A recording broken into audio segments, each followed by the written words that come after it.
Maayong buntag sa tanan, karon makita ninyo nga nanghatag mi og gagmay hinabang alang sa itong mga kaigsuonan nga nasunugan dinhi sa Barangay Bayabas, Toril ng Davao City.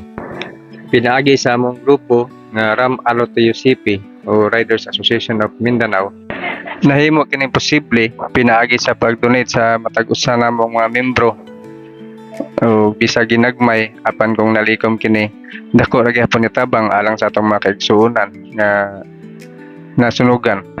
Dako din migpasalamat sa amo ang team nga nagkahiusa gayud aron niya mabuhat kini nga charity. Ug sa among opisina pod daghang kayong salamat.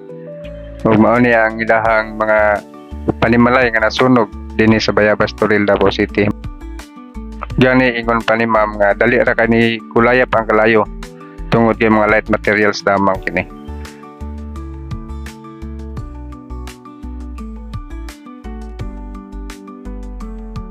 So mo ni amo ang grupo katong mga nalikom na mga pundo mo ni among ipamalit aron niya maripak kini mahatag sa mga individual nga mga higala nato.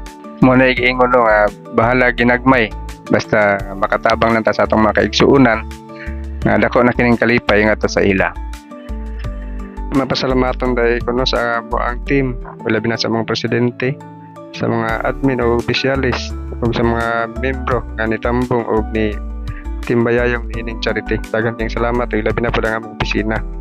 Dagan kayong salamat o. Taong bayan ay unahin at dapat magkaisa. Ayusin ang mga problema ng ating bansa. Ang galit ay alisin at dapat magkasundo kung payapa ang ating bansa. Aasenso nga tayo. Taong bayan ay unahin at dapat magkaisa. Itigil ang pag-aaway at ang pagkakagulo. Ang galit ay alisin at dapat magkasundo kung payapa ang ating bansa. Aasenso nga tayo. Ang kahirapan sa bansa ay lumulubha pa. Kailangang harapin ang marami nating problema. Maraming nagugutom sa Maynila at probinsya at maraming trabahante di sapat ang kinikita. Pamilyang hindi sapat ang pagkain sa mesa. Kapag sila'y nagkasakit, wala rin pampa-ospital. Kabuhayang hinampas ng matinding kalamidad at tumataas ang antas ng kriminalidad. Hindi mabuting panoorin na puro na lang kampihan. Kaliwat ka ng batikos, kabi-kabilang alitan ng dapat asikasuhin at kailangang malunasan ng mga problemang nagpapahirap sa ating bayan. Sa ating ng panahon, magkakaisa ang solusyon.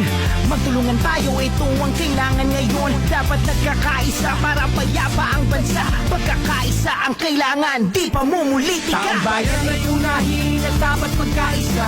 Ayusin ang mga problema ng ating bansa.